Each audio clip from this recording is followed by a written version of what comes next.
Baik, maka kita akan segera mulai acaranya. Teman-teman mohon sudah on cam ya. Terima kasih. Ya. Wisnu belum on cam itu.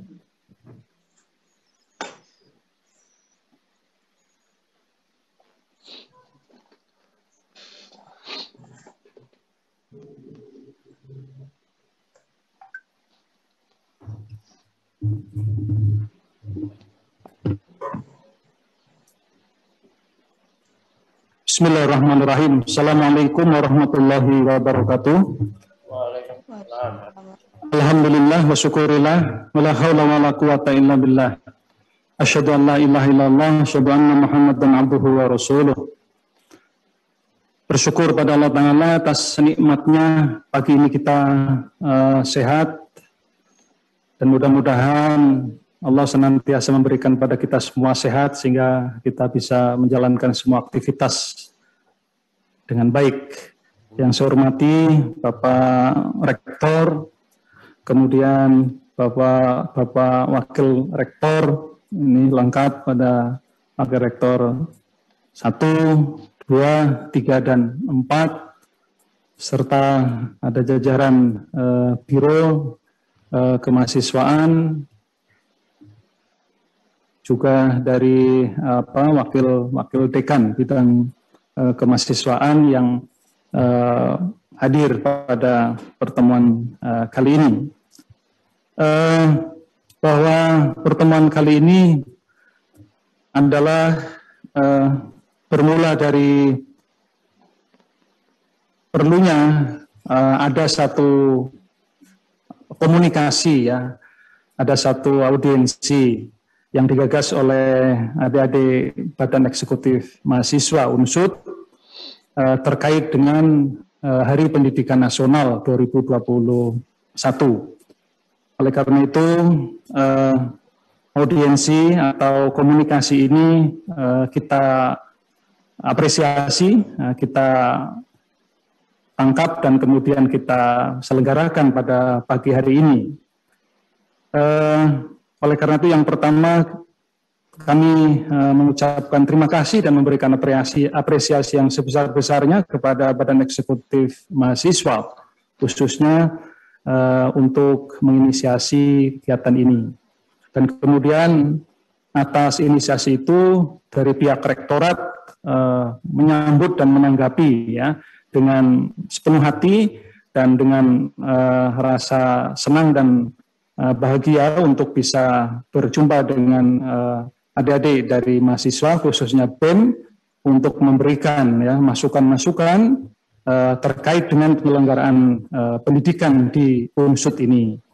Dan alhamdulillah, serta terima kasih juga bahwa adik-adik dari Badan Eksekutif Mahasiswa telah menyampaikan kajian, ya, kajian yang saya kira sudah disusun dengan baik oleh Kementerian Advokasi dan Kesejahteraan Mahasiswa.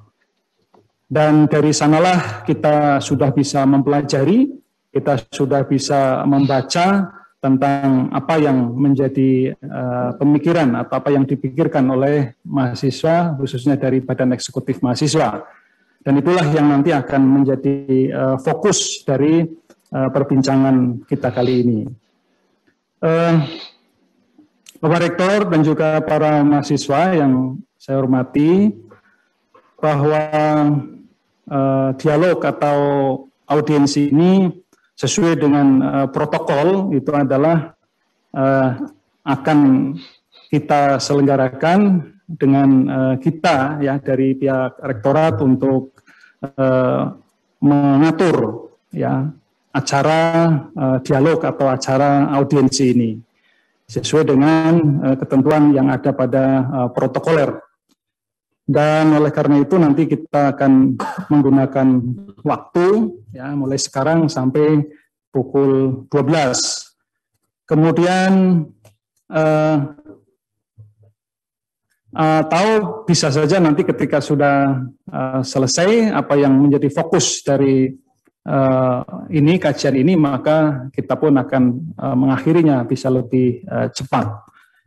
Karena kita akan fokus bahwa ini Pak Rektor, inilah yang sudah kami baca, sudah Pak Rektor kaji tentang apa yang telah disampaikan kepada Bapak Rektor, dan kemudian berikutnya nanti kesempatan kami berikan kepada mahasiswa. Saya kira itu yang akan kita laksanakan pada rangkaian kegiatan kali ini. Untuk pertama kalinya kami persilahkan Bapak Rektor untuk memberikan sambutannya atas pertemuan kali ini. Dipersilahkan, Pak. Terima kasih Pak Wertika. Assalamualaikum warahmatullahi wabarakatuh. Selamat pagi, salam sejahtera bagi kita semua.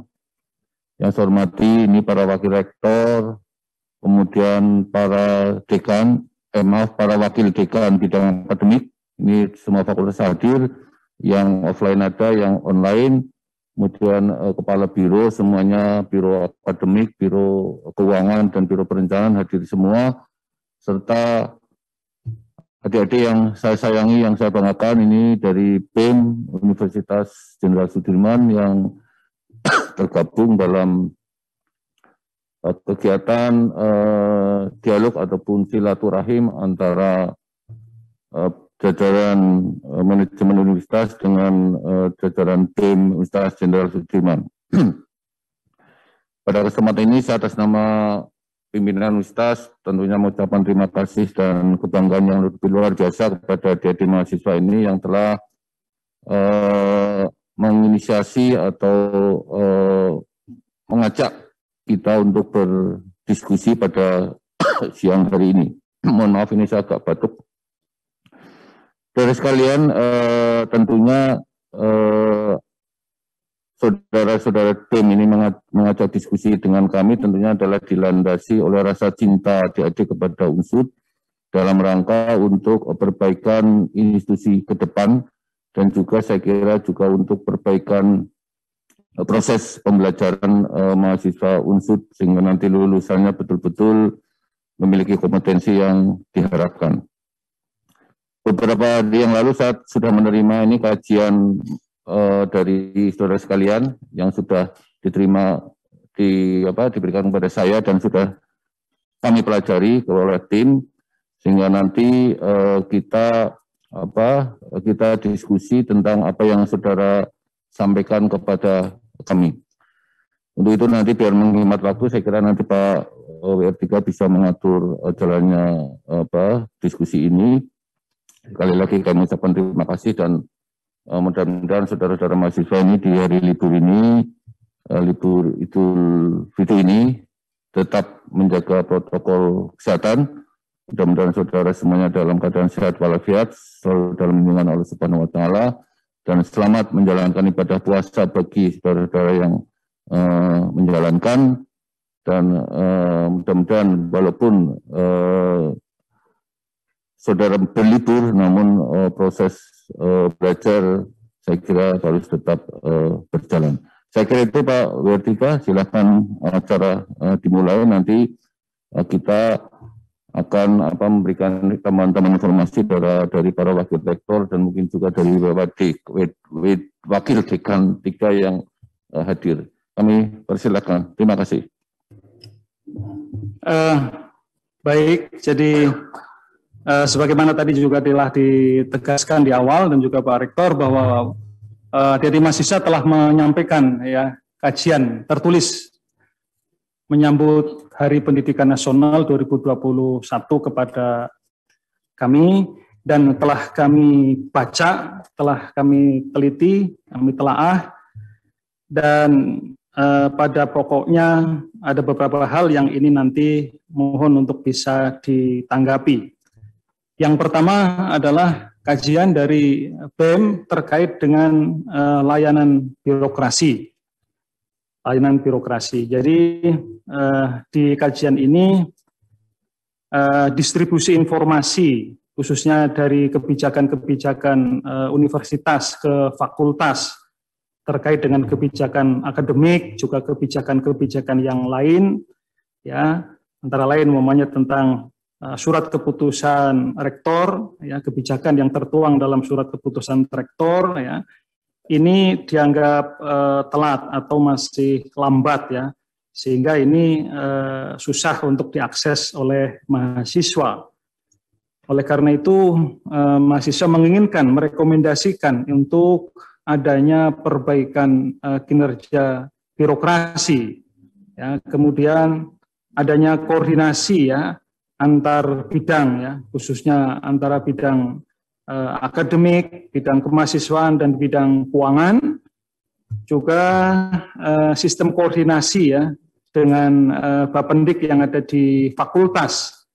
Nah, ini yang diminta oleh adik-adik mahasiswa untuk dalam rekomendasinya untuk diadakan perbaikan serta keterbukaan informasi kepada mahasiswa. Ini rekomendasi yang diinginkan oleh mahasiswa dari kondisi layanan birokrasi yang dianggap belum sepenuhnya baik. Sekali lagi perlu ada perbaikan kinerja birokrasi, ya, adanya sistem koordinasi ya yang baik khususnya dengan Bapendik yang ada di tingkat fakultas, kemudian koordinasi ya antara bidang akademik, keuangan dan kemahasiswaan serta adanya keterbukaan informasi kepada mahasiswa. Itu poin-poin yang pertama yang mungkin jadi untuk lebih fokus mohon ini untuk bisa dijelaskan dulu tentang rekomendasi dari adik-adik mahasiswa seperti ini. Monggo dipersilakan Pak Rektor. Terima kasih Pak Bertiga dan terima kasih juga kepada adik-adik mahasiswa atas masukan dan sarannya. Pada prinsipnya semua masukan saran dari sivitas akademik unsur khususnya dari mahasiswa tentunya itu kalau itu ke arah kebaikan tentunya sebagai masukan bagi kami dan pasti akan kita tindak lanjuti sebagai bahan evaluasi. Namun demikian ada beberapa hal yang akan perlu disampaikan saudara sekalian terkait dengan kebijakan-kebijakan yang ada di Universitas Jenderal Sudirman. Semua kebijakan-kebijakan yang diambil oleh pimpinan Universitas Jenderal Sudirman tentunya harus berdasarkan pada kebijakan-kebijakan di atasnya, dari menteri maupun dari dirjen. Kalau ada kebijakan dari menteri atau dari dirjen yang turun ke rektor, maka rektor akan segera mempelajari kebijakan-kebijakan tersebut. Setelah kebijakan-kebijakan tersebut kita buat, segera nanti akan diteruskan langsung kepada pimpinan fakultas atau pimpinan unit.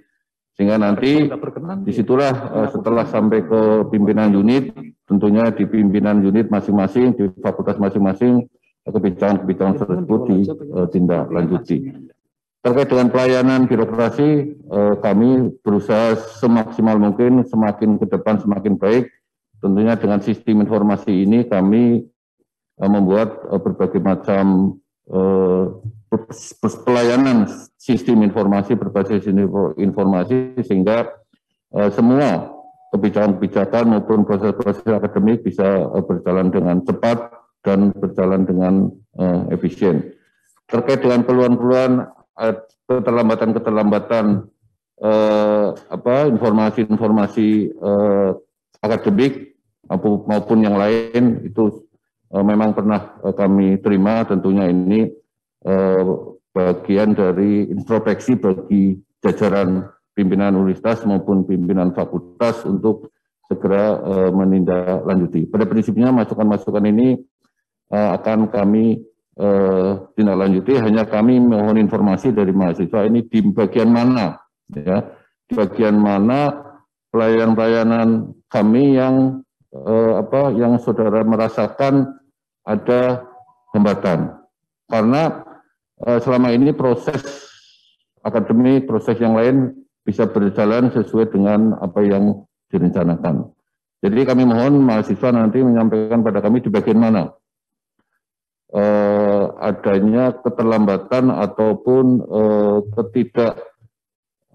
ketidaksesuaian antara yang diharapkan oleh mahasiswa. Nanti akan kita catat, Pak WR3 nanti dicatat setelah diskusi nanti setelah tanggapan dari ini selesai. Saya kira itu Pak WR3. Jadi prinsipnya kami terima kasih atas masukan dan saran. Hanya kami mohon nanti langsung di bagian mana keterlambatan itu, karena di sini kita hadir semua nih, para wakil rektor, kemudian kepala biro, kemudian juga wakil dekan bidang 3 masing-masing fakultas hadir. Terima kasih Pak WR3. Baik, terima kasih. Jadi dari rekomendasi-rekomendasi yang disampaikan oleh BEM yang tertuang di dalam kajian ini, Pak Rektor pada prinsipnya saran rekomendasi atau masukan-masukan demi kebaikan itu akan ditindaklanjuti dan berusaha untuk menjadi lebih baik sehingga layanan ya itu akan menjadi lebih baik, utamanya adalah tentang sistem informasi, ya kinerja birokrasi, ya itu juga koordinasi antar bidang. Jadi memang setahu saya bahwa di masing-masing bidang itu koordinasi terus berjalan. Contoh seperti bidang akademik, itu Bapak WR1 secara periodik, kalau tidak salah setiap hari Rabu, itu mengadakan pertemuan dengan para wakil dekan bidang akademik, sehingga informasi-informasi atau kebijakan yang ada, yang berasal dari kementerian atau dari universitas akan segera disosialisasikan, disampaikan, diinformasikan kepada pihak fakultas. Begitu pula dengan kebijakan-kebijakan yang ada di seputar bidang keuangan, ya, dan bidang umum yang dikoordinasikan oleh Bapak Wakil Rektor bidang umum dan keuangan. Ini juga secara periodik terus untuk mengadakan informasi, mengadakan pertemuan ya, dengan wakil dekan bidang keuangan di masing-masing fakultas dan juga umum. Begitu pula dengan kami yang ada di bidang kemahasiswaan, ini juga akan cepat untuk menyampaikan, menginformasikan kebijakan-kebijakan yang terkait dengan bidang kemahasiswaan dan alumni kepada wakil dekan, para wakil dekan bidang kemahasiswaan dan alumni di tingkat fakultas untuk segera ditindaklanjuti. Begitu pula dengan Bapak Wakil Rektor bidang perencanaan, ya ini juga bahkan tidak menjadwalkan, jadi untuk bisa menginformasikan, mengkoordinasikan hal-hal yang terkait dengan perencanaan. Ya, ini saya kira sudah dilakukan.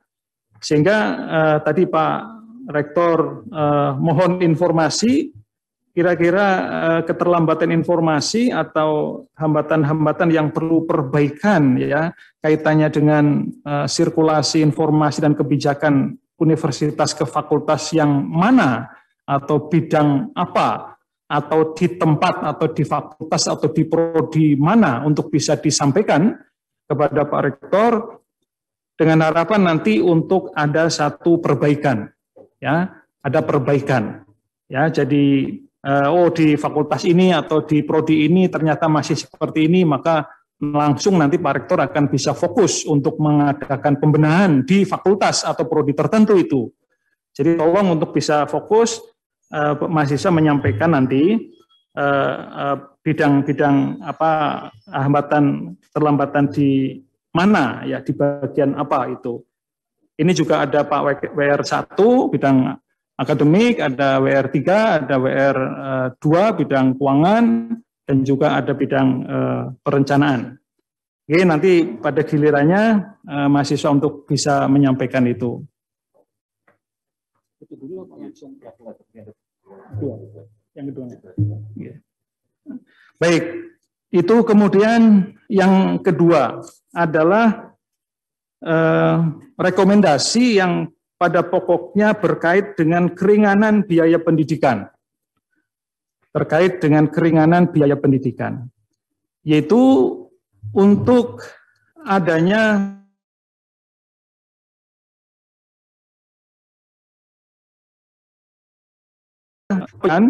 UKT, ya, mekanisme penyesuaian UKT.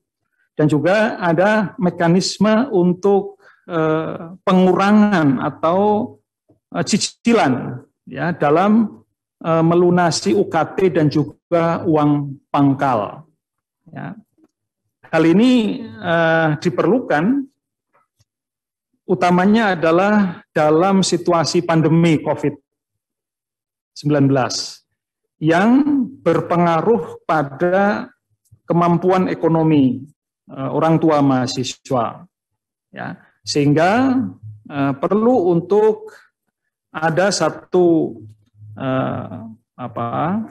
mekanisme ya bagaimana tanggungan mahasiswa berkait dengan kewajiban UKT dan juga uang pangkal itu bisa ada kebijakan. Contohnya seperti penundaan pembayaran, pencicilan pembayaran, atau juga penyesuaian atau mengangsur ya. Ini kebijakan-kebijakan seperti ini apakah dimungkinkan atau sejauh mana unsur telah menerapkan kebijakan yang berkait dengan kewajiban pembayaran UKT dan uang pangkal yang terkait dengan kondisi pandemi COVID-19. Saya kira itu yang menjadi fokus kajian mahasiswa terkait dengan keringanan biaya pendidikan. Begitu pula dengan mahasiswa baru sejauh mana bisa mengakses ya terhadap keringanan biaya pendidikan ini. Saya kira begitu Pak Rektor, monggo. Terima kasih Pak Wertika. Jadi sebetulnya keringanan atau penyesuaian UKT terkait dengan kondisi pandemi atau kondisi faktor-faktor yang berpengaruh terhadap perekonomian, saya kira ini sudah diterapkan di Unsud sejak tahun 2020, 15 ya. 15 itu yang secara umum, namun terkait dengan pandemi COVID itu sudah sejak tahun 2020 kemarin dan akan tahun ini juga masih tetap berjalan. Pada misalnya gini, uang kuliah tunggal itu besarannya adalah sudah kita ketahui bersama dan sudah aturan adalah sesuai dengan kemampuan ekonomi orang tua mahasiswa atau yang menanggung biaya. Prinsipnya itu. Nah, apabila dalam suatu periode semester tertentu orang tua mahasiswa mengalami penurunan kemampuan ekonomi, ya, maka dipersilahkan untuk mengajukan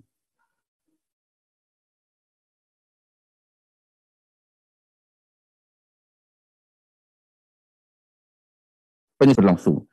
Nah, pembayaran UKT tentunya ada beberapa alternatif. Yang pertama tadi yang disampaikan oleh Wertika adalah penurunan UKT, kemudian penyesuaian pengurangan UKT, penurunan level, cicilan dan penundaan. Terkait dengan penurunan UKT ya, jadi penurunan UKT itu harus sesuai dengan level yang ada. Karena apa, saudara sekalian, bahwa data-data pembayaran UKT itu berdasarkan jumlah mahasiswa aktif dikalikan dengan level masing-masing. Jadi tidak ada penurunan atau penyesuaian UKT yang tidak masuk dalam salah satu level. Ya. Jadi semua penyesuaian UKT pasti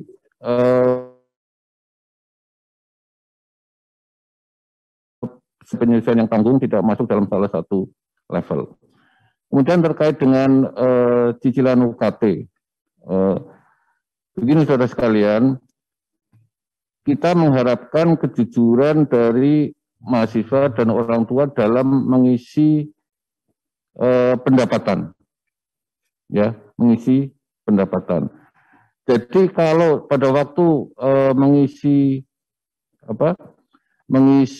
besaran penghasilan orang tua ataupun pada waktu mengajukan keringanan atau penyesuaian UKT, maka kami mohon yang orang tua atau mahasiswa itu betul-betul sesuai dengan kemampuan ekonomi yang ada.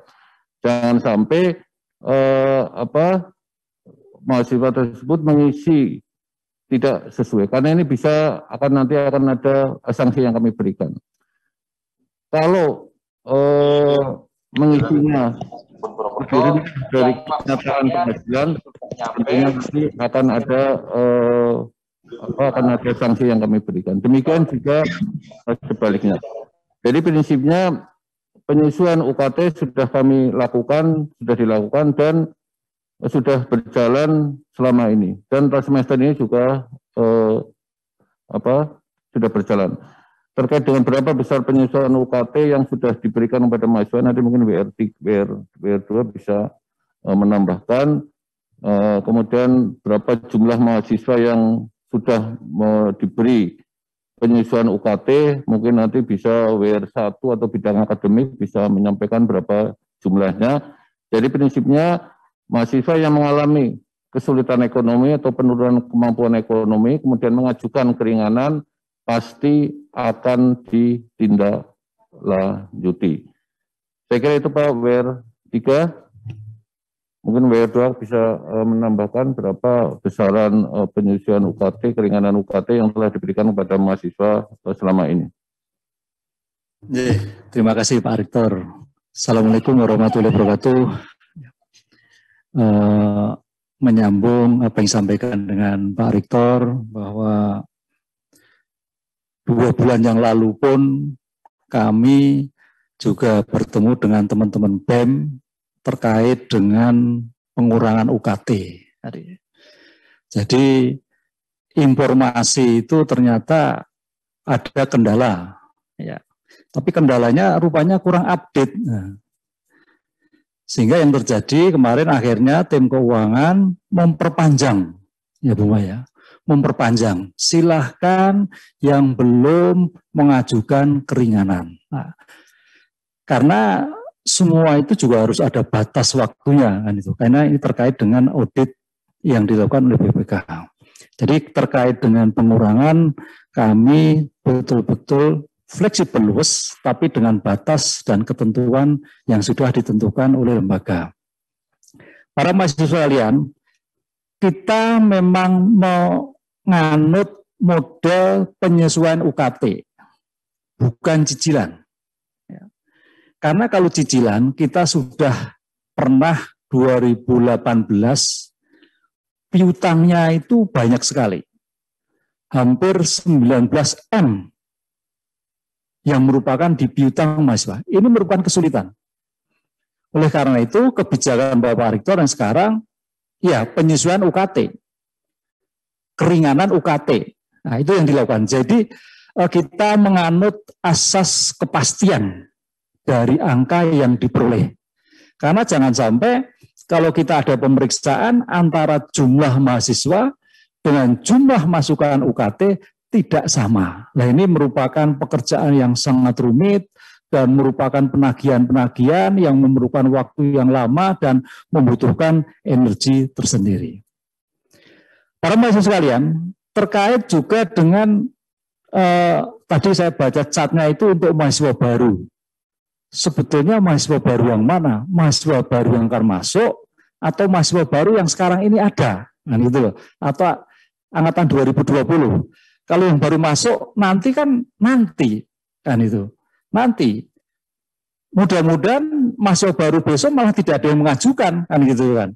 Karena dalam terminologi pengajuan itu ada pemohon, termohon, kan gitu kan. Siapa termohon adalah kita lembaga, siapa pemohon adalah mahasiswa. Nah, oleh karena itu mahasiswa baru yang akan datang kita belum tahu pasti siapa yang akan melakukan permohonan. Nah, permohonan itu kalau mengajukan kita juga fasilitasi. Ini kepastian. Oleh karena itu kalau kita untuk bisa menentukan untuk ke depan, ya masih teori ngawang-ngawang itu istilahnya kalau orang hukum. Jadi belum ada kepastian.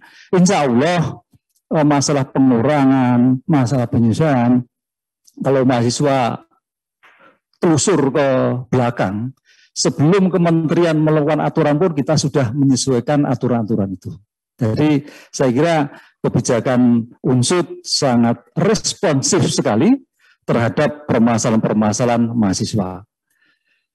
Tadi tanyakan jumlah, ya jumlah yang pasti saya tidak hafal persis, tapi ada hampir 1000-an mahasiswa. Jadi memang tidak banyak juga kalau dengan jumlah total mahasiswa itu sekitar 20.000, sekitar 1.500-2.000 lah yang mengajukan. Karena apa? Mengajukan ini juga syarat ketentuan berlaku. Misalkan kalau terdampak bukti dampaknya mana, misalkan pengurangnya mana, misalkan kalau orang tua meninggal bukti kematiannya mana. Nah itu loh. Ini ada beberapa kemarin juga maju ke kami dari Fakultas Kedokteran minta keringanan. Syaratnya ada, kan loh teman saya dapat ini. Karena temannya itu ditinggal orang tuanya meninggal, bukti kematiannya ada. Nah ini rupanya ada informasi kurang pas sehingga sampai ke W2. Lah kalau memang ada surat kematian pasti kita berikan. Nah inilah yang kadang-kadang juga adik-adik perlu perlu melihat secara komprehensif sehingga insya Allah kami dari tim keuangan tidak ada yang ditutupi dan semuanya itu adalah dalam rangka untuk mencerdaskan adik-adik semua, tapi juga sistem keuangan juga harus tepat karena kita juga diperiksa sehingga asas kepastian. Ya, dalam keuangan harus ada kepastian, tidak ada nanti atau kemudian meraba-raba. Kepastian jumlah, kepastian pendapatan, kepastian pengurangan itu yang akan selalu dilihat oleh BPK. Terima kasih. Matur nuwun. Wassalamualaikum warahmatullahi wabarakatuh. Terima kasih Pak Wir 2. Ini ada satu mungkin yang dimintakan atau disampaikan ke adik-adik BEM, ini adalah UKT dengan cara mengangsur. Ini kan cicilan bulan 1, 2, 3. Ini artinya dengan UKT tetap maka bayarnya 2 kali atau 3 kali, 4 kali. Nah, kalau ini nanti misalkan mahasiswa belum lunas tapi dia sudah lulus. Ya, belum lunas tapi dia lulus. Perguruan tinggi tidak boleh menghalang-halangi seorang yang sudah mendapat ijazah tapi belum membayar, belum mengasuh UKT, belum lunas karena kemampuan ekonomi. Nah, ini jadi piutang. Sejarah Unsud pernah menanggung piutang berapa Bu Maya dulu? Sampai 19 miliar beberapa tahun yang lalu. Nah, kalau BEM bertanggung jawab, saya akan bertanggung jawab menagih pada mahasiswa, dan kalau dia tidak kalau tidak melunasi maka BEM akan membayar, silahkan, akan dapat mengasuh. Tapi kami tidak bicara ke situ. Lebih baik mahasiswa menurunkan UKT sesuai dengan kemampuan ekonomi pada saat itu, ya, daripada membayar UKT tapi secara angsur, itu malah memberatkan mahasiswa. Jadi kalau kemampuannya pada waktu mengajukan keringanan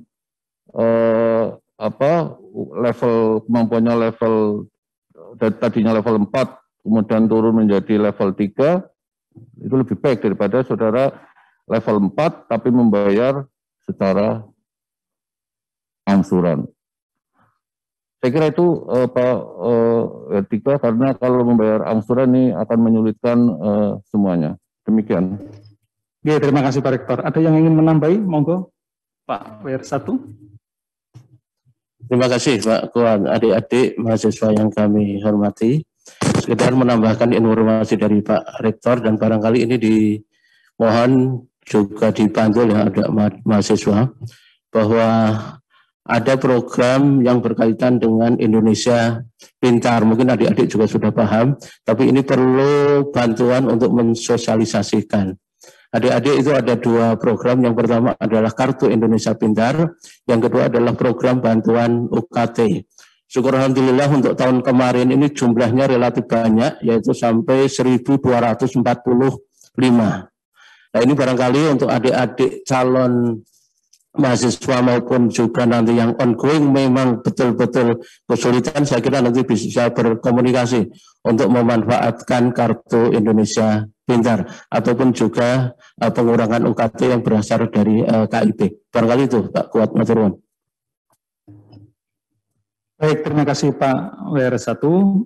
Jadi para mahasiswa, bahwa terkait dengan UKT itu adalah penetapannya didasarkan pada data penghasilan yang diisi oleh mahasiswa. Dari data itulah kemudian secara sistem keluar level UKT yang bersangkutan. Ketika di tengah jalan ada perubahan penghasilan dikarenakan karena umpamanya terkait dengan pandemi COVID-19 berdampak secara ekonomi, maka mahasiswa bisa mengajukan penyesuaian UKT. Dan UNSUD telah mempunyai kebijakan yang tertuang di dalam SK Rektor nomor 11 tahun 2015. Dan ini sudah berjalan. Ini juga sudah berjalan, mekanisme ini sudah berjalan. Oleh karena itu, Pak Rektor tadi menggarisbawahi bahwa skema itu dirasa lebih menguntungkan. Ketika mahasiswa atau orang tua mahasiswa terkendala COVID-19 secara pendapatan ekonomi, lebih menguntungkan untuk mengajukan perubahan kelompok UKT berdasarkan SK Rektor nomor 11 tahun 2015 daripada membayar UKT secara mengangsur. Karena membayar UKT secara mengangsur berarti tanggung jawab UKT-nya tetap sama. Cuma mekanisme pembayarannya adalah diangsur 2-3 kali. Tetapi kalau skim yang kita punya, yaitu dengan SK Rektor 11 2015 ini, adalah perubahan melalui penyesuaian kelompok UKT. Jadi penurunan, kalau tidak salah Pak Gus ya, penurunan level UKT. Jadi dia diturunkan dari level yang selama ini ke level yang lebih rendah. Tetapi kalau mencicil itu berarti dia tetap ada di level itu, besarannya tetap sama, tetapi mekanisme pembayarannya diangsur. Lah ini yang dirasa tadi kok lebih menguntungkan itu. Di samping permasalahan atau problema ketika mengangsur itu adalah kasus yang pernah terjadi.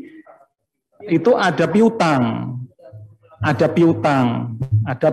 dan ini secara teknis keuangan ini nanti akan mengganggu laporan keuangan dan juga ini menjadi temuan BPK, karena ada piutang, apalagi kalau memangnya mahasiswanya sudah lulus, itu akan menjadi sangat susah lagi untuk penarikan, sementara tagihan dan tetap ada, BPK tetap melihat itu sebagai suatu piutang. Nah ini menjadi masalah teknis. Itu jadi terkait dengan keringanan mekanisme UKT. Yeah.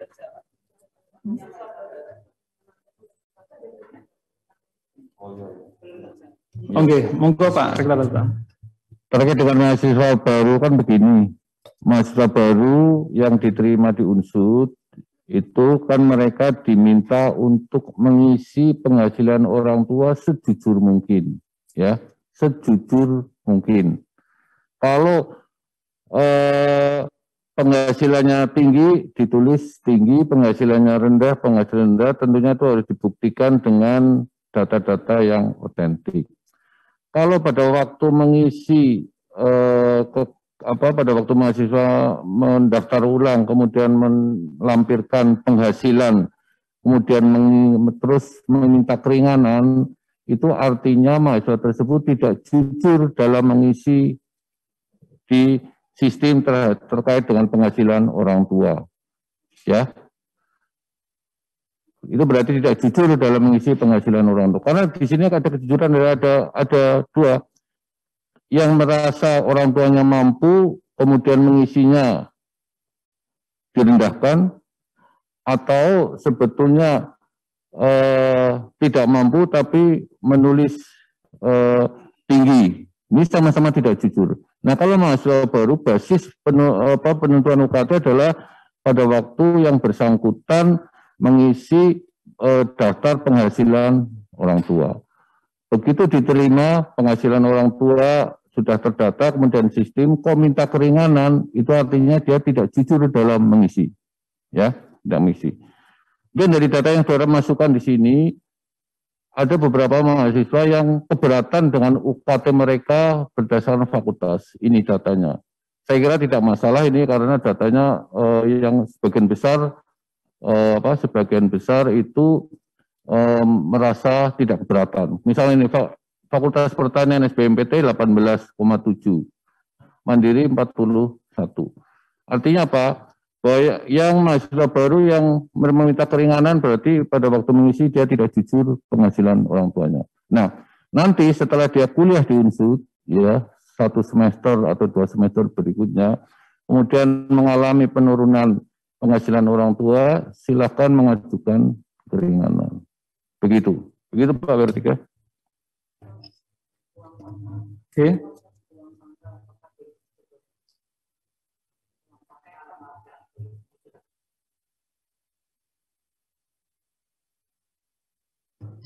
Baik, jadi saya kira itu terkait dengan UKT ya, terkait dengan UKT dan juga uang pangkal, bahwa uang pangkal ini juga ditetapkan atau dipilih oleh orang tua atau mahasiswa. Jadi ada pilihan sebetulnya. Dan pilihan-pilihan itu telah disediakan serta boleh juga kalau orang tua calon mahasiswa ini secara ekonomi kurang mampu, itu bisa memilih Rp0. Dan cukup banyak juga mahasiswa-mahasiswa yang level pilihan UP-nya itu adalah kecil, tetapi diterima.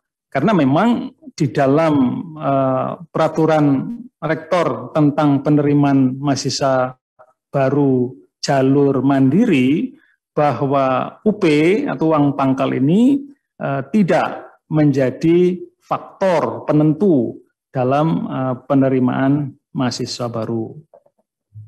Saya kira itu, dan monggo Pak Rektor untuk hal ini mungkin ada tanggapan. Jadi begini terkait uang pangkal, prinsipnya jangan dibalik.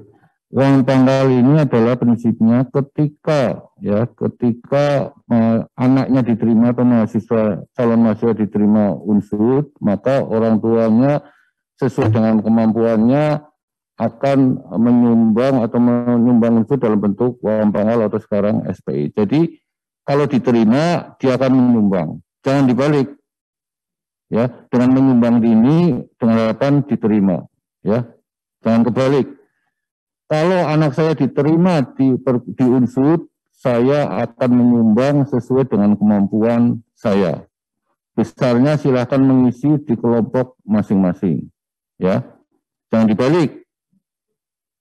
Jangan karena kita membayar uang pangkal sekian dengan harapan nanti diterima di UNSUD. Itu filosofinya, ya.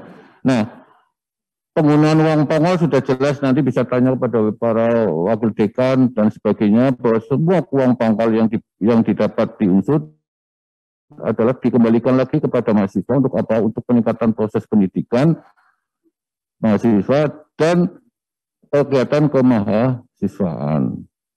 Saudara tahu bahwa mahasiswa tidak mampu, ekonomi lemah di UNSUD itu ada sekitar 25%. Artinya uang pangkal juga akan membantu mahasiswa-mahasiswa yang tidak mampu supaya dia bisa mendapatkan peningkatan kualitas pembelajaran. Sehingga kalau ada mahasiswa yang keberatan dengan uang pangkal, artinya apa? Dia sebetulnya tidak bersedia, tidak mau membantu saudara-saudara kita yang ekonominya tidak mampu dalam upaya untuk meningkatkan kualitas pembelajaran maupun kualitas kegiatan mahasiswaan. Demikian Pak Vertika.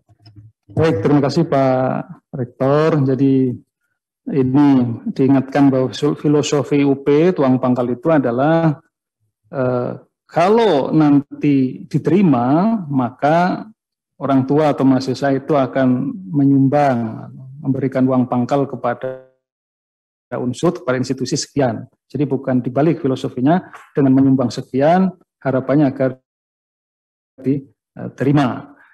Ini saya kira dua prinsip besar yang menjadi rekomendasi dari adik-adik Badan Eksekutif Mahasiswa. Jadi sekali lagi dari pihak institusi sangat berterima kasih atas masukan-masukannya ini. Ada masukan lagi? Cukup ya. Sebelum kita beri kesempatan kepada mahasiswa, jadi pokok-pokok dari kajian yang ada di mahasiswa sampaikan ke kami, pada intinya dua tadi sudah kami simak dan kami tanggapi. Intinya untuk pertama adalah terkait dengan birokrasi. Itu ada satu masukan ya, ada satu masukan yang bagus, saya kira menjadi koreksi ya buat kami, ya buat pihak universitas untuk ada satu perbaikan lagi. Ya, terima kasih atas masukannya. Dan ini menjadi catatan untuk diadakan satu perbaikan, ada satu koordinasi informasi yang lebih baik lagi dengan pihak fakultas, serta untuk adanya satu keterbukaan informasi yang lebih baik lagi ya. Sehingga nanti kinerja birokrasi, sistem koordinasi ya, dari semua bidang ya, pendidikan, kemahasiswaan, keuangan itu akan bisa berjalan dengan baik. Saya kira rekomendasi ini tadi Pak Rektor sudah menyatakan ini akan segera untuk ditindaklanjuti untuk bisa diadakan satu pembenahan lagi ke depan agar bisa lebih baik lagi dari aspek birokrasi. Kemudian yang kedua adalah terkait dengan keringanan biaya pendidikan, utamanya bagi orang tua yang terkendala karena COVID-19 secara ekonomi, maka skim untuk perubahan kelompok UKT ya, berdasarkan peraturan yang sudah ada, ini selama ini sudah berjalan, saya kira sudah berjalan itu, dan itu dirasa untuk bisa dimanfaatkan dengan sebaik-baiknya. Jadi ketika mahasiswa atau orang tua mahasiswa mengalami kendala secara ekonomi karena COVID-19, untuk bisa segera mengajukan ya sesuai dengan prosedur yang ada untuk mendapatkan perubahan kelompok UKT-nya. Saya kira itu poin-poin yang disampaikan sebagai satu rekomendasi dari BEM ya, yang tertuang di dalam kajian ini.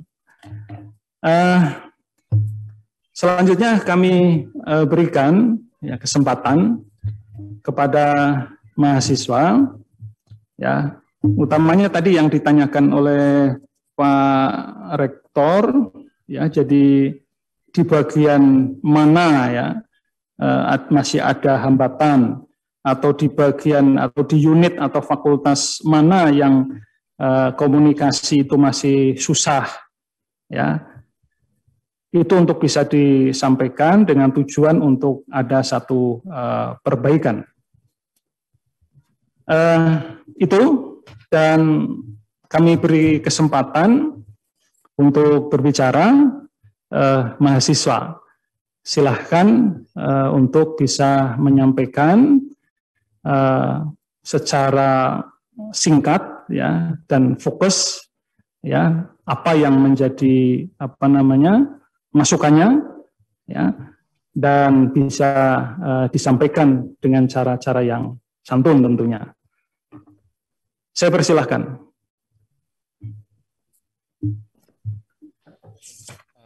Mohon izin Pak, suara saya terdengar Pak? Fahrul, suaranya nggak kedengeran, kecil sekali.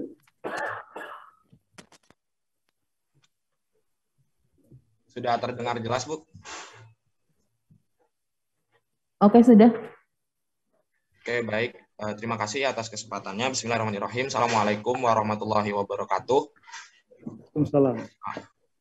Selamat pagi yang saya hormati Bapak Rektor beserta jajaran Wakil Rektor, kawan-kawan semuanya dari perwakilan mahasiswa, teman-teman BEM Unsud, teman-teman BEM Fakultas.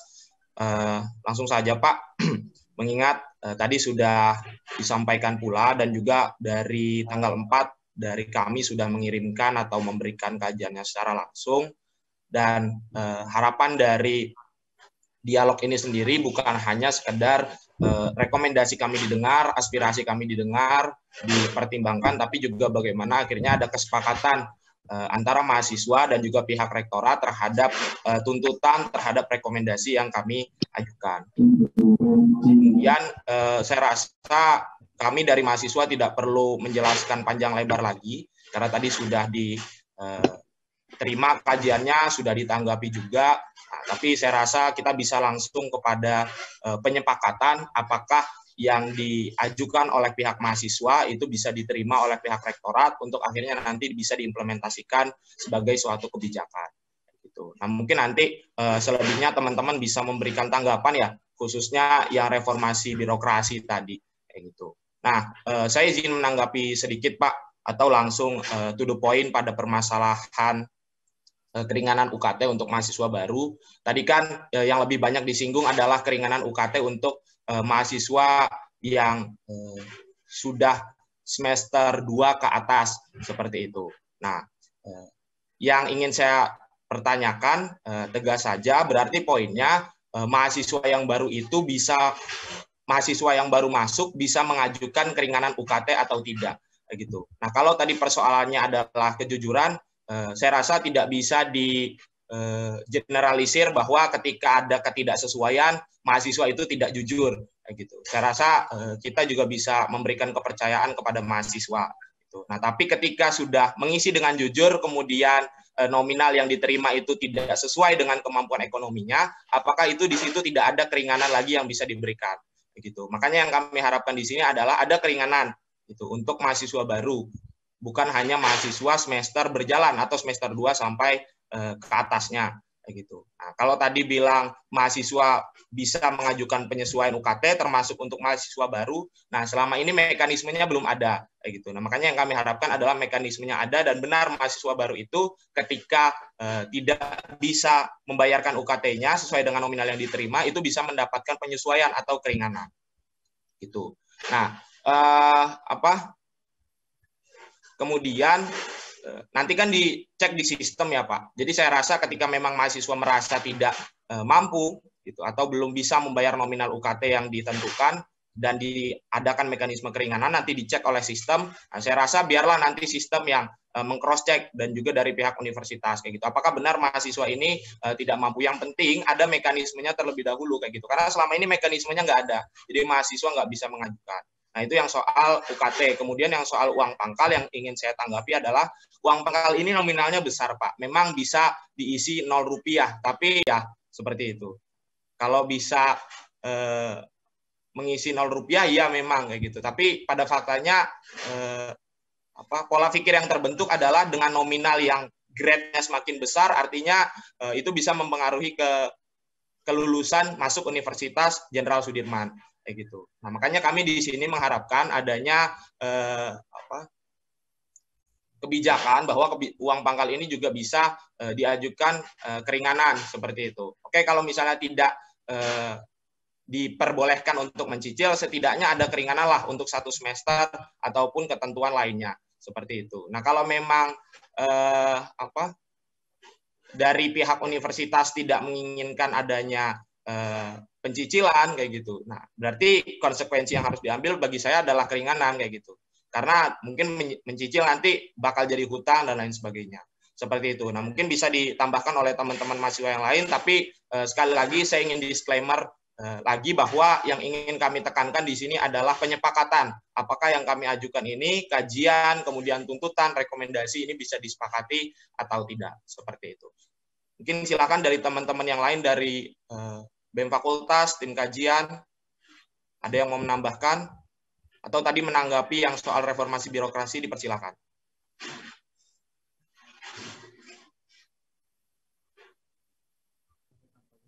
Silakan, bagaimana Bapak Ibu, apa mau ditanggapi dulu atau diteruskan? Kita tanggapi dulu ya. Harun, ditanggapi dulu.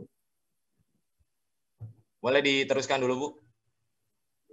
Oh, ada lagi silakan kalau memang ada lagi. Tadi yang resen siapa ya? Silakan. Saya Ibu. Ya, Bismillahirrahmanirrahim. Selamat pagi yang terhormat dari Pak Rektor beserta jajaran Wakil Rektor. Di sini saya ingin menanggapi terkait dengan reformasi birokrasi dan juga diseminasi informasi yang dari pusat kepada tingkat fakultas nih Pak, karena saya berada di badan eksekutif tingkat fakultas.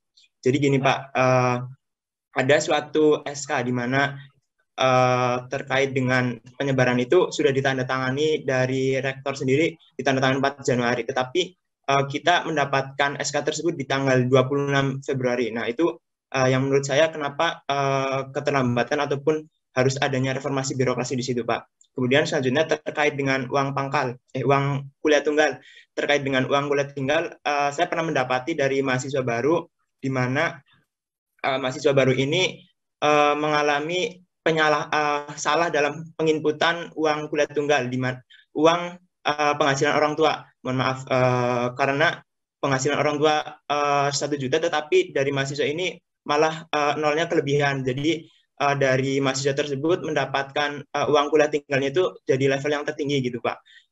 Jadi kenapa? Terus setelah kami cross check dan juga kami coba tanyakan ke pihak universitas juga, ke penerimaan baru, ternyata tidak bisa langsung dirubah menjadi sesuai dengan apa yang mahasiswa tersebut yang seharusnya didapatkan. Tetapi nanti diubah di semester 2-nya gitu Pak. Nah mungkin dari saya menanggapi terkait dengan uang kuliah tunggal dan juga keringanan untuk mahasiswa baru seperti itu Pak. Terima kasih. Saya kembalikan ke Mas Fahrul. Oke, terima kasih Mas Afif. Silahkan dari kawan-kawan yang lain, ada yang mau masuk lagi? Masuk Mas Fahrul. Oke, silahkan Nisa. Baik, terima kasih. Terima kasih juga dari Pak Rektor dan Pak Wakil Rektor yang telah memberikan tanggapan ya. Tapi kemudian tadi kami tegaskan bahwa yang kami harap di sini tuh misal tidak bisa disepakati adanya cicilan UKT atau uang pangkal untuk maba, maka dari Rektorat diharapkan bisa memberikan keringanan begitu untuk UKT bagi mahasiswa baru. Karena dari selama ini pengalaman kami ya Pak, yang telah mengadvokasi mahasiswa terutama dalam UKT-nya, terutama mahasiswa baru, itu ketika misal ada mahasiswa yang sudah mengisikan datanya itu sudah pas gitu, tapi ternyata bagi mereka itu tetap tidak sesuai dengan kemampuan ekonomi mereka. Karena setahu saya kan sudah ada penggolongan UKT. Nah, bagi mahasiswa itu penggolongan UKT tersebut belumlah pas begitu. Jadi misal ada mahasiswa yang orang tuanya misal penghasilannya 5 juta atau bagaimana, nanti masuk ke grade yang paling tinggi. Padahal ternyata bagi mereka sendiri, mereka itu tidak sanggup untuk membayar UKT paling tinggi gitu. Karena mereka masih banyak hal-hal yang harus diakomodir sendiri, dan juga mereka merasa bahwa pengelolaan UKT tersebut kurang pas begitu. Kemudian yang tadi kami tegaskan terkait cicilan mungkin ya, kami juga melihat dari universitas lain seperti UNES ataupun UIN Gunung Jati, UIN Sunan Gunung Jati, ataupun juga UNS yang baru kemarin menerapkan adanya cicilan UKT dan uang pangkal untuk mahasiswa baru Pak, begitu. Jadi mungkin bisa menjadi sebuah rekomendasi bahwa kampus kalian pun meskipun mereka sama-sama BLU seperti UNSUR tetap bisa mengadakan cicilan, dan dari mereka juga meskipun nantinya ada piutang, tapi hal tersebut bisa diakomodir dan bisa dicegah dengan adanya sistem yang rapi dan juga baik seperti itu. Jadi ada regulasinya ketika mahasiswa mencicil itu ada disclaimer supaya bisa membayar gitu. Yang dari UNES sendiri itu cicilannya ada 40%, 30%, kemudian juga 20%, seperti itu. Dan mungkin apabila diuntut nanti mungkin dari Bapak bisa tetap menerapkan cicilan tersebut, kebijakan seperti ini bisa diadopsi dari kampus-kampus lain. Namun apabila tidak, yang tadi kami harapkan tetap akan ada keringanan UKT bagi mahasiswa baru Pak. Karena dari mahasiswa baru yang sudah mendapatkan UKT, ketika mereka merasa tidak sanggup untuk membayar, mereka harus menunggu ke semester berikutnya Pak nih. Ketika ada yang bertanya, Kak, ini saya bisa mengajukan keringanan UKT atau tidak ya, penyesuaian, tapi kan mereka harus tetap membayar semester awal, kemudian menunggu di semester 2, baru bisa mengajukan penyesuaian begitu. Padahal yang mereka tidak bisa adalah membayar saat itu juga. Begitu yang membuat menjadi beberapa mahasiswa baru itu agak keberatan begitu Pak. Dan yang tadi mungkin Bapak Rektor sampaikan, meskipun yang presentasi keberatannya cuma sedikit, tapi mungkin itu juga sangat mempengaruhi begitu ya Pak, karena setiap fakultas itu hampir ada 30%, 40% mahasiswa yang merasa keberatan dengan uang pangkalnya, dan hal tersebut menurut saya bukan jumlah yang sedikit sih, karena tetap harus diakomodir begitu. Maka dari itu dari kami mengharapkan tetap akan ada keringanan UKT untuk mahasiswa baru apabila mereka merasa tidak bisa untuk membayar UKT-nya di awal semester pertama begitu. Jadi ada mekanisme penyusunan UKT di awal ketika mereka masuk kuliah, tidak harus menunggu ke semester selanjutnya begitu. Kemudian untuk masalah yang reformasi birokrasi begitu ya, mungkin Bapak Rektor dan Wakil Rektor juga sudah memberikan tanggapan ya, mungkin untuk reformasi birokrasi ya, begitu yang kami temui dalam realitas sehari-hari ketika kami mengurus birokrasi di pusat juga di fakultas begitu ya, masih banyak sekali ketimpangan-ketimpangan dan juga keterlambatan Pak, seperti yang tadi sudah disampaikan, jika SK-nya misal tulisannya ditandatangani tanggal 4 Juni, tanggal 4 Januari, tapi baru keluar tanggal 26 Februari. Dan hal tersebut yang membuat mahasiswa misalnya jadi ketinggalan, Pak. Seperti kan tadi di awal dikatakan ada yang ketinggalan nih, mahasiswa tuh ketinggalan info begitu ya, karena salah satunya juga adalah karena keterlambatan SK yang didapat oleh fakultas, sehingga misal fakultas harusnya mendapatkannya dari jauh-jauh hari, namun hari ini baru disampaikan, dan mereka akhirnya baru bisa menyampaikan kepada mahasiswa, yang mana mahasiswanya langsung keteteran begitu Pak. Maka dari itu banyak sekali kasus ketika misal mahasiswa harus mengumpulkan data, dokumen supaya bisa mendapatkan keringanan UKT, mereka itu terlambat. Karena informasi yang juga terlambat, misalnya cuma 3 hari waktunya, padahal ada mahasiswa yang harus mencari-cari dokumen begitu. Maka dari itu kita membutuhkan sekali kejelasan ini begitu mengenai informasi SK dan lain sebagainya, supaya dari birokrasi tidak ada lagi keterlambatan lah begitu, supaya bisa sampai ke fakultas, dan juga terutama untuk SK yang penting seperti bantuan KIPK yang mana dari lama sekali tapi hingga saat ini pun sepertinya belum jelas keberadaannya begitu Pak. Terima kasih banyak dari saya. Mungkin bisa dilanjutkan Mas Sahrul. Oke, terima kasih Nisa. Silakan ada lagi mungkin satu lagi. Silakan Wisnu. Oke, terima kasih Bapak Rektor, Bapak Wakil Rektor yang saya hormati, Mas juga teman-teman BEM Fakultas yang menyampaikan terkait dengan gagasannya. Paling gini sih, ingin menekankan terkait dengan keringanan UKT bagi mahasiswa baru. Bahwasanya kami yang menerima data Pak, kami yang punya ketersinggungan terhadap mahasiswa baru karena kami yang menjembatani mereka buat memperbaiki UKT-nya mereka pada saat pendataan kayak gitu. Jadi kebanyakan mahasiswa ini yang mereka pada saat pendataan atau registrasi online kayak gitu, mereka banyak mengeluhkan bagaimana ini ketidaksesuaian antara UKT mereka dengan pendapatan orang tua mereka. Nah, mereka itu pengen mengadakan penyesuaian UKT, cuma nggak punya akses kayak gitu ke pihak universitas. Kami mau sampaikan kepada pihak universitas, tapi pihak universitas sendiri tidak punya kebijakan ataupun mekanisme penyesuaian UKT bagi mahasiswa baru. Makanya mereka harus menunggu sampai semester 2 dulu, baru mereka bisa melakukan penyesuaian UKT. Nah, makanya hal ini tidak sedikit Pak yang mengadu ke kami, tidak sedikit yang mengadu ke kami juga, karena banyak mahasiswa yang seperti itu. Makanya mungkin dari kami meminta untuk diadakan mekanisme penyesuaian UKT bagi mahasiswa baru. Kalau misalkan minta data, kami punya data Pak, kami siap untuk melakukan pendataan dan kami nggak berbicara sesuai dengan asumsi kami gitu. Terus berkaitan dengan uang pangkal, apa yang tadi disebutkan sama Mbak Nisa ya, ada rekomendasi kebijakan dari universitas-universitas lain di mana mereka mengeluarkan kebijakan pencicilan penundaan pembayaran itu di masa pandemi Pak. Di masa pandemi mereka mengetahui bagaimana kesulitan orang tua mahasiswa dalam membayar uang pangkal mereka sendiri, karena mindset dari orang tua mahasiswa ataupun mahasiswa sendiri, mereka diharuskan membayar uang pangkal sedemikian rupa supaya ditakutkan untuk masuk, maksudnya mempengaruhi seleksi mahasiswa baru gitu. Jadi mereka mindsetnya seperti itu. Karena kenapa? Karena pemilihan uang pangkal itu di awal Pak, di awal sebelum seleksi, bukan seleksi dulu baru pemilihan uang pangkal kayak gitu. Kalau misalkan pemilihan uang pangkal dulu baru seleksi, emang mindsetnya seperti itu. Tapi kalau misalkan seleksi dulu baru pengumuman kelulusan, baru pemilihan uang pangkal, mungkin mindsetnya berbeda. Dan terjamin kalau misalkan uang pangkal Rp 0 itu bisa menjadi kepastian kalau misalkan unsur ini nggak main kalau misalkan masalah seleksi. Tapi kita nggak bisa menjamin hal itu Pak.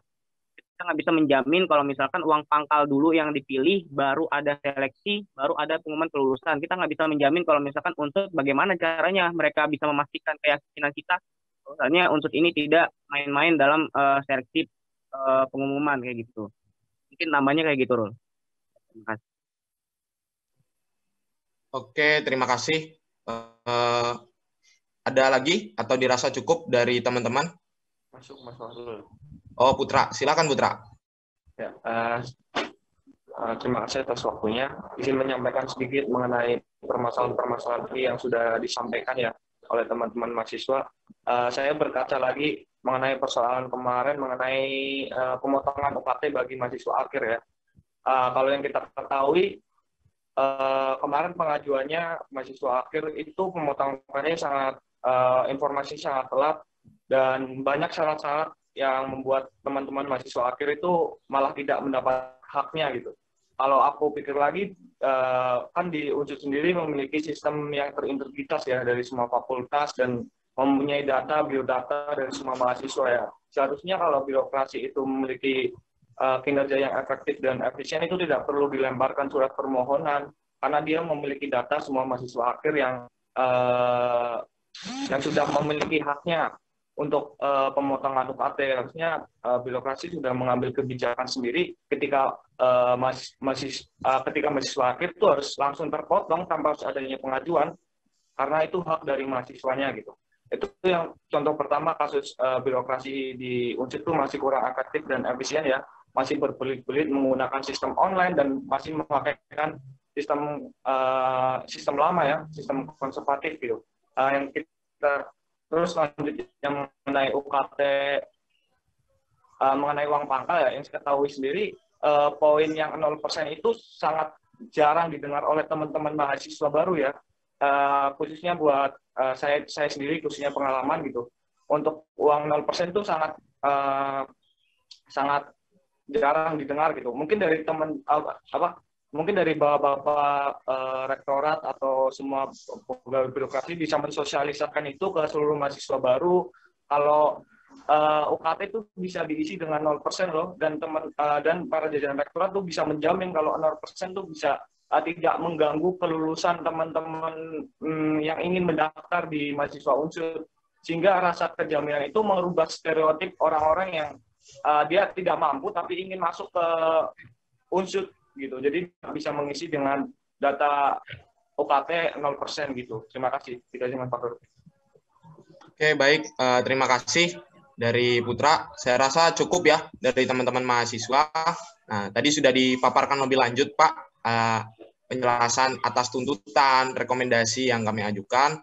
Nah, mungkin saya bisa menanyakan apakah kira-kira tuntutan dan rekomendasi yang disampaikan oleh teman-teman mahasiswa beserta kajian ilmiah yang sudah kami buat itu bisa diterima dan disepakati oleh pihak rektorat. Oke, ya. Baik, jadi apa yang mahasiswa pikirkan dan tuangkan di dalam kajian ya, ini kan perlu untuk diadakan konfirmasi gitu. Apakah yang kemudian dipikirkan itu memang betul adanya seperti itu atau memang tidak, atau memang itu sudah dilaksanakan atau memang itu belum dilaksanakan, itu kan perlu konfirmasi. Itu pemikiran yang saudara ajukan itu kan pemikiran sepihak dari saudara mahasiswa. Oleh karena itu kita beri kesempatan ya kepada Pak Rektor untuk bisa menanggapi tadi rekomendasi, masukan-masukan saya kira tentang hal-hal yang dipikirkan oleh adik-adik mahasiswa ini terhadap kebijakan di universitas seperti apa. Dipersilahkan Pak Rektor mungkin menanggapi secara keseluruhan saja. Monggo. Baik, terima kasih Mas Fahrul. Mana keluarga sehat di rumah? Alhamdulillah sehat Pak. Ya, salam buat Bapak Ibu ya. Iya Pak. Terkait dengan tadi Mas Fahrul, pertama terkait dengan rekomendasi dan tuntutan lah. Kesepakatan untuk mahasiswa baru UKT itu begini. Setelah mahasiswa mendaftar kemudian mengisi penghasilan dan lain-lain. Kemudian setelah diterima itu ada verifikasi data. Verifikasi data salah satunya adalah verifikasi tentang penghasilan orang tua. Penghasilan orang tua. Dari verifikasi data penghasilan orang tua itu nanti akan menentukan berapa besar UKT. Ya, berapa besar UKT. UKT itu ditentukan berdasarkan penghasilan orang tua, kemampuan. Ya. Nah, mahasiswa baru penentuan UKT-nya adalah pertama kali dia diverifikasi data itu. Ya. Nah, dari verifikasi data mahasiswa baru setelah diterima itu ada dua kemungkinan. UKT-nya naik karena data yang dimasukkan tidak valid atau kurang. Setelah dicek ternyata penghasilannya lebih gede. Ya, misalkan pegawai negeri ternyata pegawai negeri PNS di situ penghasilannya berusaha tidak bekerja dan sebagainya. Ternyata diverifikasi, ternyata pegawai negeri penghasilannya ada. Nah, itu UKT bisa naik. Ya. Demikian juga kalau apa yang ditulis yang diisikan oleh mahasiswa itu tidak sesuai dengan penghasilan pendapatan yang real, itu pasti turun. Jadi sebelum penentuan berapa besar UKT mahasiswa baru itu ada verifikasi data. Penentuan UKT adalah berdasarkan data real yang harus diisi oleh mahasiswa. Kalau minta keringanan itu artinya bahwa dia pura-pura kaya, tapi sebetulnya tidak mampu UKT, kan begitu. Ya. Jadi pertama itu ada verifikasi data mahasiswa baru, diterima verifikasi data. Nah, untuk tahun 2020 ini karena kondisi pandemi kemarin ya, COVID, itu verifikasi datanya dilakukan secara online. Di sini itu. Jadi di sini tidak ada kesepakatan karena bukan sepakat atau tidak, karena sudah dilaksanakan oleh unsur. Ya, terkait dengan penyusuan UKT mahasiswa baru pada waktu awal verifikasi data. Ya, jadi kalau dia datanya salah, penghasilannya lebih tinggi, tapi realnya rendah, pasti UKT-nya akan turun. Tidak sesuai dengan pada waktu isi data. Tapi kalau pada waktu verifikasi data real, penghasilan orang tua lebih tinggi daripada yang dituliskan, terbukti lebih tinggi dari yang dituliskan, maka UKT-nya naik. Ini fair. Ya, jadi mohon mahasiswa juga fair begitu. Ya, jangan minta turun, ternyata penghasilan orang tuanya ternyata juga tinggi. Ya, jadi kami minta mohon fair bagi juga dari mahasiswa. Kan tadi Mas Fahrul tidak punya data terkait dengan berapa yang sumbang level 0. Ini kan dari Mas Fahrul ini, tim kajian. Tahun 2020 yang 0 rupiah itu ada 208, ada data ini. Ya, ada data.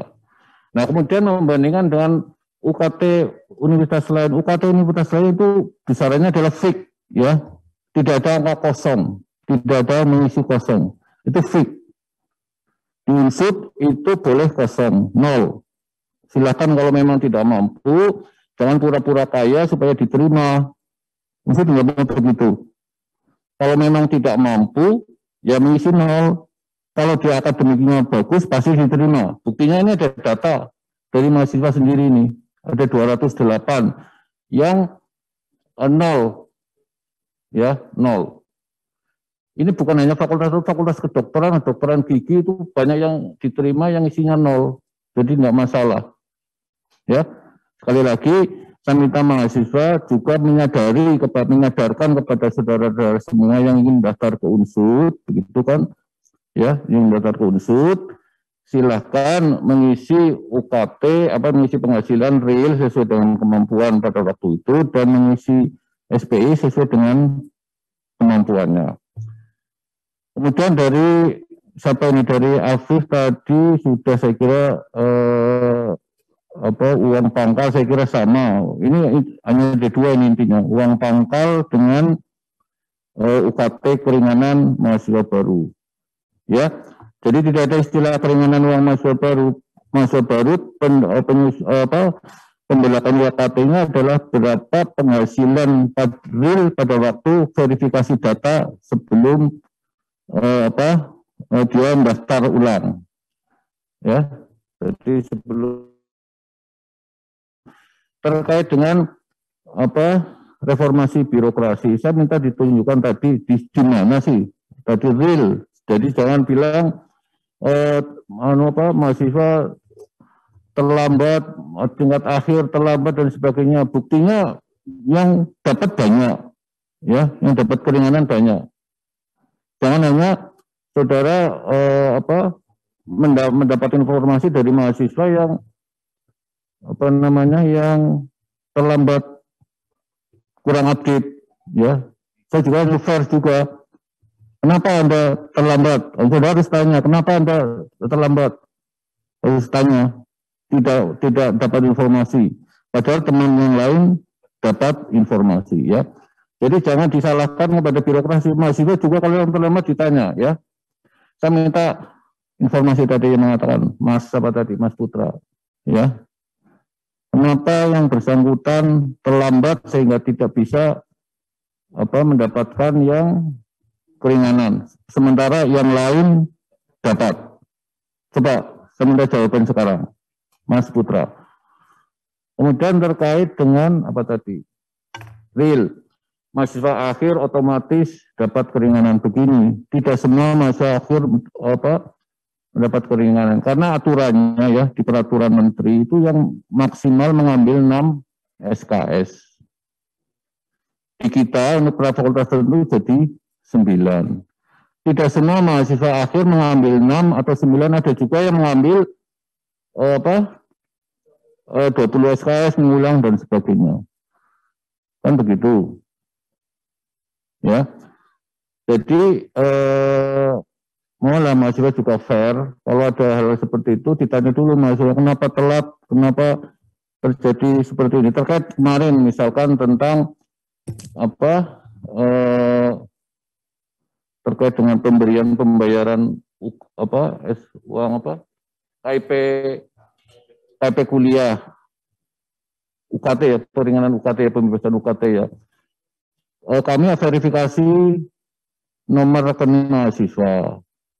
Tidak serentak, ya, mahasiswa dihubungi susah, verifikasi data tidak pas, karena kami harus teliti dan harus hati-hati terkait dengan, apalagi terkait dengan keuangan.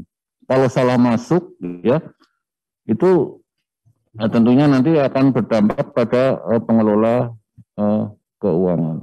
Saya kira itu, ya. Jadi maka dari mahasiswa mencermati ini dengan berpikiran jernih, ya, berpikiran jernih dan berdasarkan fakta data yang ada. Kalau ada mahasiswa yang telat, tanya telatnya kenapa, sementara yang lain juga bisa lancar, ya. Demikian Pak BR3. Baik, terima kasih Pak Rektor. Mungkin ada yang ingin menambahkan, silakan Pak BR1. Ya. Terima kasih Pak Kuat. Adik-adik yang kami banggakan, barangkali mari kita bersama-sama, adik-adik, tadi persoalannya adalah persoalan bagaimana saudara-saudara kita, adik-adik yang akan akses masuk ke perguruan tinggi itu bisa kita bantu. Sebenarnya ada banyak hal, di antaranya adalah yang sudah dilakukan oleh kita bersama dengan kementerian. Itu pada saat penerimaan mahasiswa baru itu ada 2 pilihan di sana. Apakah akan melakukan pembiayaan sendiri atau akan melakukan pembiayaan yang dibantu oleh pihak-pihak terutama dari pemerintah. Kalau memang dari awal ada evaluasi diri terutama dari keluarga dan juga mahasiswanya, tahu persis bahwa itu tidak akan mampu melakukan dengan biaya sendiri, silahkan, itu adalah melakukan akses pendaftaran melalui KIP kuliah.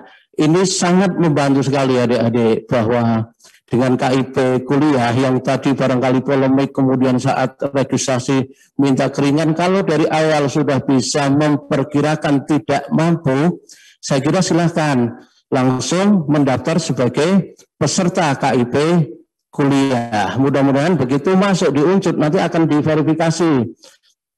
Alhamdulillah kuotanya cukup besar Bu ya, sampai 808 untuk tahun ini dan tahun kemarin.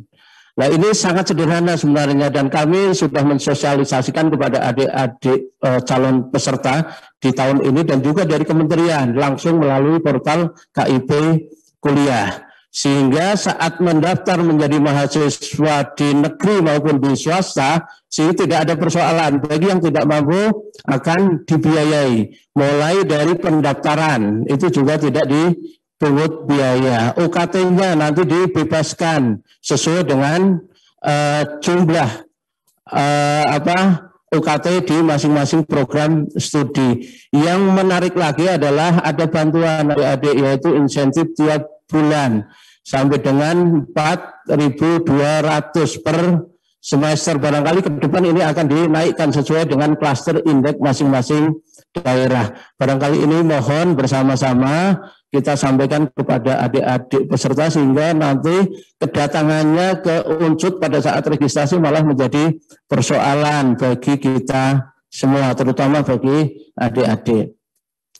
Dan kalau melihat persyaratannya untuk di KIP Kuliah, saya kira tidak sulit. Hanya ada 4 syarat adik-adik. Hanya 1, memiliki NIK. Kemudian nomor induk siswa nasional. Kemudian nomor pokok dari sekolahan. Ditambah keterangan pendapatan dari orang tua. Kalau tidak punya institusi, barangkali ke kepala desa. Ini sangat sederhana dan itu dapat dilakukan secara online, sehingga pada saat registrasi calon siswa tinggal mengklik bahwa pembiayaan akan dilakukan oleh bantuan KIP Kuliah. Mudah-mudahan ini menjadi solusi kita bersama. Matur nuwun. Baik, ada yang menambahkan lagi? Pak PR2, monggo. Terima kasih. Assalamualaikum warahmatullahi wabarakatuh. Pertama, menanggapi istilah tuntutan nih Mas Fahrul. Waduh, jangan tuntutan Mas Fahrul. Tuntutan itu suatu bahasa hukum yang sebagai subjek yang sama. Padahal kita akan keluarga. Sivitas akademika, kan gitu kan. Jadi antara dosen, mahasiswa, staf itu sivitas akademika, keluarga. Jadi keluarga itu sebagai bentuk dialog audensi. Jadi kalau tuntutan itu terlalu tinggi, berat, kecuali dengan pihak eksternal itu baru tuntutan. Ini kan internal semua. Jadi mencoba kita bahasa-bahasa kekeluargaan, bahasa-bahasa yang enak di dalam situasi keluarga, satu wadah keluarga besar Unsud dalam rangka untuk bahasanya mengadvokasi atau memperjuangkan teman-teman terkait dengan keringanan, penurunan, layanan dan sebagainya. Saya kira itu bahasa yang tepat. Nanti kalau tadi itu tuntutan, kesepakatan, ketidaksepakatan, itu bahasa sudah bahasa terlalu hukum sekali dan itu saya kira tidak pas. Mas Fahrul yang kami hormati, ada beberapa tadi kita melihat pertanyaannya itu kapan sih seseorang sebagai mahasiswa? Nah gitu kan, pertanyaan kan gitu kan. Nah, satu adalah syarat formal yang harus dipenuhi. Syarat material lolos, oke. Syarat formalnya apa? Terdaftar. Terdaftarnya apa? Berarti sudah ada SK dari rektor. Lah, semenjak dari SK rektor itulah dikatakan sebagai mahasiswa. Makanya di sini pertimbangan-pertimbangan ketika mengajukan keringanan itu adalah pada semester 2. Karena apa? Setiap mahasiswa, setiap orang yang akan melakukan suatu tindakan hukum, tindakan suatu perbuatan, tindakan untuk masuk suatu kuliah, itu sudah dengan sadar bahwa saya mampunya sekian.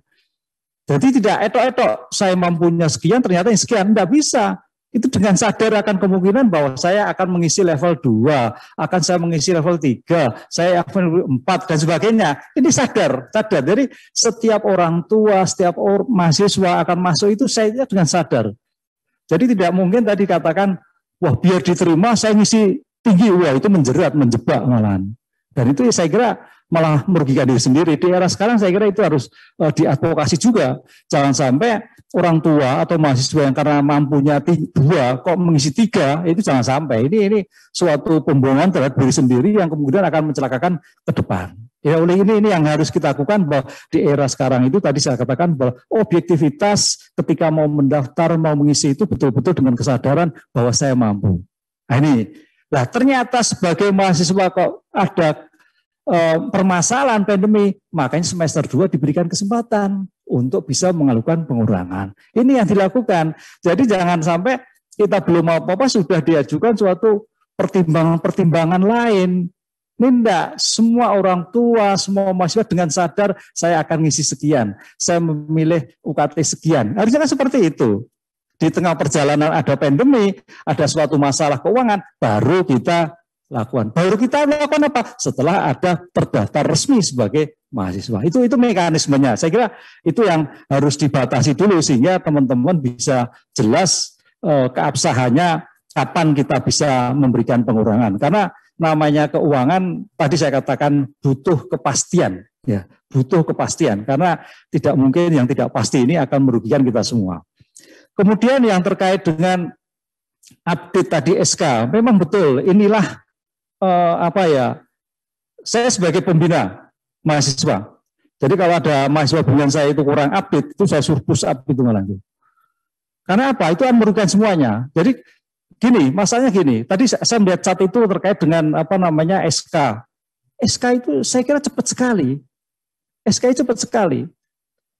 Hari ini ada pengumuman, 3 hari ke depan itu sudah ada. Makanya tadi Pak Rektor, SK di mana yang sampai mahasiswa terlambat itu di fakultas mana, di unit mana, gitu loh. Jangan-jangan ini yang diadvokasi mungkin mahasiswa yang sama sekali tidak masuk kuliah, sudah tidak masuk, update-nya enggak.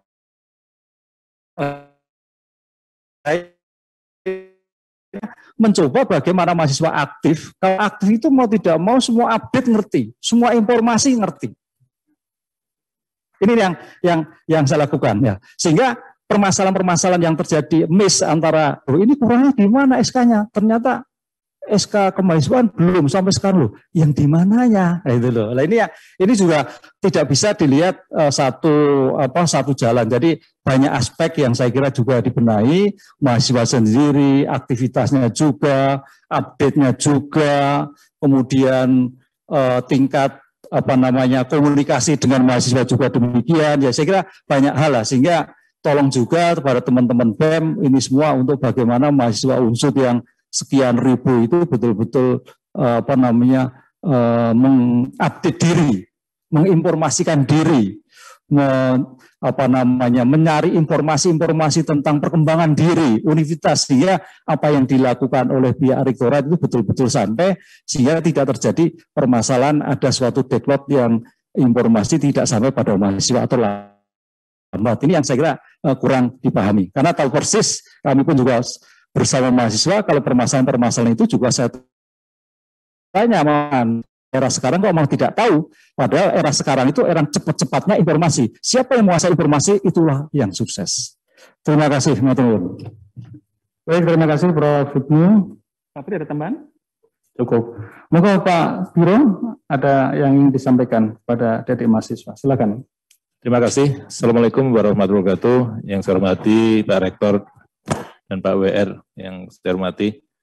Adik-adik ya, yang saya banggakan. Jadi saya hanya menyoroti yang berkaitan dengan pertama, yaitu yang mengangsur. Ya.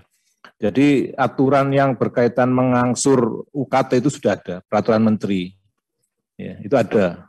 Cuma di sana sangat berat sekali. Karena pertama harus ada perjanjian utang piutang, kedua harus ada jaminan. Ya, jaminan itu ada sel jaminan bahwa misalnya sertifikat dan sebagainya, itu yang sangat memberatkan gitu. Ya, itu ada aturannya, Tadi sudah jelas bahwa sudah disampaikan. Benar, bagus, itu mahasiswa pada keluar itu. Apa? Coba. Ya, ya sudah, kalau benar-benar sudah ditutup aja Pak Kuat. Maaf Pak, gimana Pak? Nah.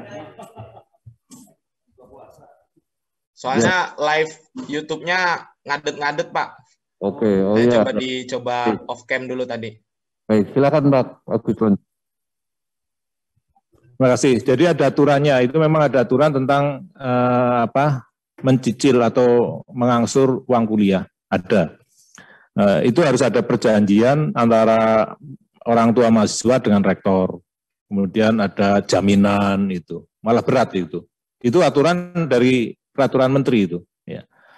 Justru kita dengan cara menurunkan itu, penyesuaian itu akan lebih menguntungkan tadi yang seperti disampaikan oleh Pak Rektor. Kemudian kenapa kok mahasiswa baru tidak diberi fasilitas? Ya. Karena dia sebenarnya bukan mahasiswa, itu masih calon. Tadi sudah dijelaskan oleh Pak WR2. Nah, peraturan rektor adalah kewenangan rektor hanya mengatur untuk di wilayah organisasinya, yaitu di Unsud. Kalau ngatur orang masyarakat itu sudah bukan kewenangannya Pak Rektor, gitu loh. Ini yang perlu diingatkan. Ini jadi temuan-temuan juga di perguruan tinggi lain pada saat peraturan rektor itu mengatur tentang calon mahasiswa bisa mengurangi, bisa keringanan, itu jadi temuan BPK. Karena memang di sini tidak ada aturannya, bukan mahasiswa kok gitu loh. Ini persoalan gitu. Bukannya berarti kita tidak ngatur bukan mahasiswa, memang kita kewenangannya hanya mengatur kesejahteraan mahasiswa, bukan calon mahasiswa. Ya. Ya, karena belum di-SK rektor. Ini konsep atau filosofisnya seperti itu. Bicara masalah kewenangan, ya. Kewenangan, ya. Kalau bukan kewenangannya itu melebihi kewenangan gitu. Kan tidak boleh kan gitu, ya. Itu saya kira itu, ya. Nah, kemudian untuk pemotongan tadi sudah disampaikan bahwa aturan tentang usul penyesuaian atau keringanan dan sebagainya itu kan melalui prodi. Kenapa kok melalui prodi kan gitu? Ini pertanyaan seperti itu. Karena yang tahu persis mahasiswa, ya berapa sih SKS-nya, berapa profil mahasiswanya dan sebagainya itu adalah prodi.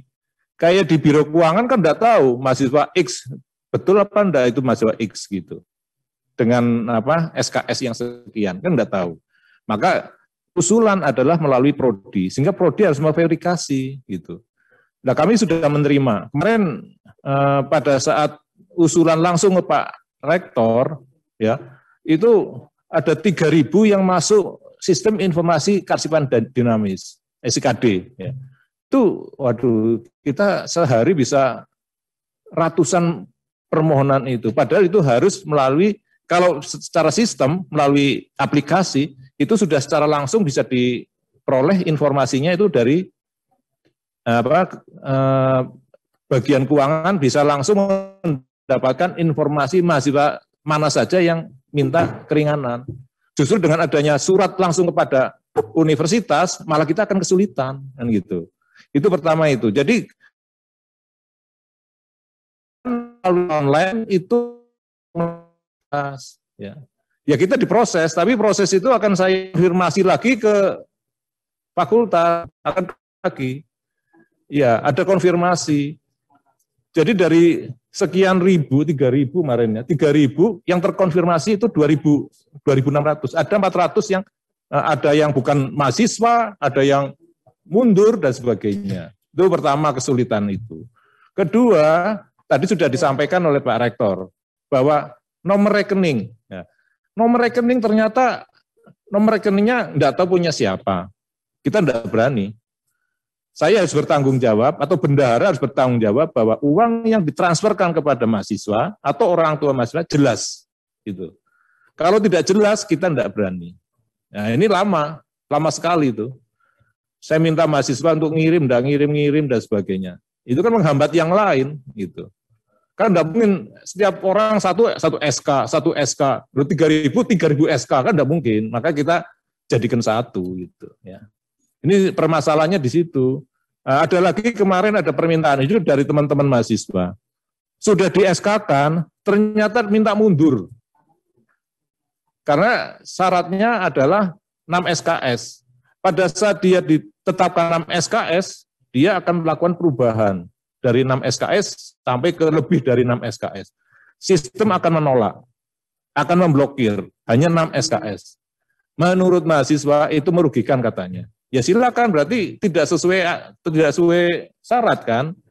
Nah, itu minta pengunduran diri. Itu juga menjadi permasalahan tersendiri karena harus merevisi SK-nya, menagih ulang dan sebagainya. Ini tidak semudah apa yang kalian pikirkan gitu. Ini uang negara yang setiap tahun kita diaudit oleh BPK gitu. Ya, setiap rupiah itu harus dipertanggungjawabkan. Itulah yang kesulitannya di situ. Saya kira itu Pak, permasalahan kita di sini. Saya mohon maaf ini salah teknis sekali ya, teknis sekali, tapi itu menjadi kesulitan di teman-teman atau di staf di keuangan. Demikian Pak, terima kasih. Wassalamualaikum warahmatullahi wabarakatuh. Waalaikumsalam. Baik, jadi itu tanggapan atau jawaban dari masukan-masukan tadi dari para mahasiswa. Jadi terkait dengan birokrasi, saya kira tadi jelas ya komitmen dari pimpinan perguruan tinggi untuk selalu memperbaiki dan menyempurnakan ya, birokrasi yang ada sehingga layanan itu akan menjadi lebih baik lagi. Ya memang di sana sini barangkali masih ada yang perlu disempurnakan, masih ada yang kurang baik. Kami akui, tetapi itu menjadi catatan untuk terus adanya satu pembinaan dan pembenahan. Nah, lini atau bidang-bidang yang akan melakukan fungsi itu secara periodik itu terus dilakukan. Contoh seperti di tingkat universitas itu ada yang namanya RAPIM, rapat pimpinan, di mana pemimpin perguruan tinggi, rektor dan para wakil rektor bertemu dengan para ketua-ketua unit, dekan, untuk menginformasikan, untuk memperbaiki hal-hal yang perlu diperbaiki dan hal-hal yang perlu dilaksanakan dengan sebaik-baiknya. Kemudian juga di jajaran teknis dari masing-masing wakil rektor ini juga dengan jajarannya di tingkat fakultas juga terus melakukan. Kemudian lebih teknis lagi di tingkatan biro akademik, biro keuangan, biro kemahasiswaan ini juga terus melakukan komunikasi teknis ya dengan tingkatan fakultas. Itu yang sudah dilakukan. Dan kalau terjadi hal-hal yang memang perlu ada satu penyempurnaan, maka tentunya terus akan dilakukan. Itulah komitmen. Ya, komitmen yang kami semua telah sepakati bahwa di aspek layanan birokrasi ini memang unsur harus bisa menjadi lebih baik. Apalagi sekarang adalah unsur berkontribusi. Kemudian yang berikutnya terkait dengan keringanan biaya perkuliahan bagi mahasiswa yang terdampak COVID-19 ini untuk bisa menggunakan skim yang telah ada, yaitu skim perubahan kelompok UKT. Dan ini sudah dilakukan oleh mahasiswa dan mohon untuk bisa mahasiswa itu mengupdate dan juga menggunakan fasilitas ini dengan sebaik-baiknya. Di samping ada KIP kuliah dan sebagainya yang tadi sudah disampaikan. Kemudian terkait dengan penerimaan dan UP atau uang pangkal ini. Jadi uang pangkal itu kan tujuannya untuk pengembangan institusi sebetulnya. Jadi penerimaan mahasiswa itu di UNSUD dan juga di perguruan tinggi negeri yang lain itu kan melalui tiga model. Yang pertama adalah dengan SNMPTN, SBMPTN, dan seleksi jalur mandiri.